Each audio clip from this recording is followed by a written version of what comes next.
Zwom. Doot, doot, doot, doot, doot. BMO.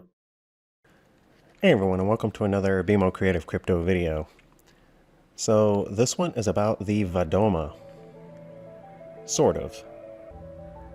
Because I think this one could be a fact about fiction just as well as a crypto video, because it's about a discovered people and not an unknown creature. But not that long ago, the quote-unquote ostrich people of Zimbabwe were considered myth and legend. And stick around to the end because I'll share a couple of theories with you about some of these humanoid cryptids. People have asked me and they want to know my opinion, so here we go.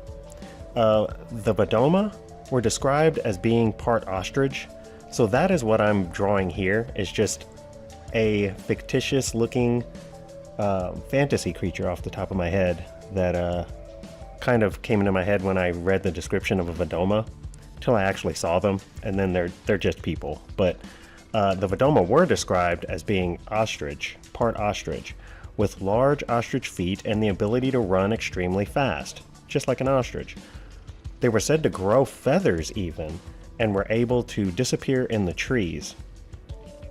According to Vadoma mythology, they came from baobab trees that landed on this planet like organic rocket ships. This is what their elders say about their tribe. The elders say their ancestors were bird-like beings from the star system Sirius and established colonies on a planet they refer to as Laotalafisi before coming here and mixing their blood with Earth people to produce offspring. What we do know scientifically is the Vadoma are a tribe in the Kinyemba region in the north of Zimbabwe, around a tributary of the Zambezi River Valley. They are the only traditional hunter-gatherers left indigenous that we know of to Zimbabwe, and a commonly used nickname for them includes things like two-toed people or ostrich foot people, because they are famous for the inherited ectrodactyly existing among some Vadoma families. They have an autosomal dominant condition resulting from a single mutation on chromosome number 7 that manifests in missing the middle of their feet. They have little contact with other Zimbabweans, partly because tribal law forbids marrying outside their group to keep others from inheriting their mutation. The Vadoma with this condition are not crippled in any way. They can run, walk, do normal daily activities, so they're not crippled. They are accepted by other members of their community as well. Zimbabwe's government has in recent times made efforts to assimilate the Vadoma people into the rest of Zimbabwe society by providing health clinics and schools, but so far the Vadoma have not been convinced that integration is in their best interest, really. However, many young Vadoma tribespeople have decided to leave their hunter-gatherer ways of life and move to the lowlands due to a crackdown on poaching and threats from game rangers and things of that sort. I have found that the Talawanda and the Talaote Kalanga of the Kalahari Desert also have a number of members that have ectrodactyly, which looks like they have intermarried with those tribes of people, and so they have a common ancestry with the Vadoma. But something to think about. Oh, and I hope you like this drawing. But anyway, something to think about here is that this genetic trait is normally very rare, but not with the Vadoma. So my question is, what other human traits are out there that may not be so common in most tribes of people, but are very common in others? Let's take, for example, giant genes. So there are families passed down from generation to generation of people that have these genes, which give you giant traits like enormous size, strength, toughness, appetite, thicker bones, night vision, temperature tolerance, polydactyly or having more than 5 fingers or toes that are fully functional, extra body hair, extra flexible, strong feet, the ability to identify people by smelling their blood. Why am I telling you this? Well, because if you have only one of these traits, or even just a portion of one, then you could become like Wadlow, who was extremely tall because he had a rare condition called pituitary gigantism, which causes too much human growth hormone caused by a tumor on the pituitary gland. But what if your body could accept the growth hormone and just get huge and it not make you sick?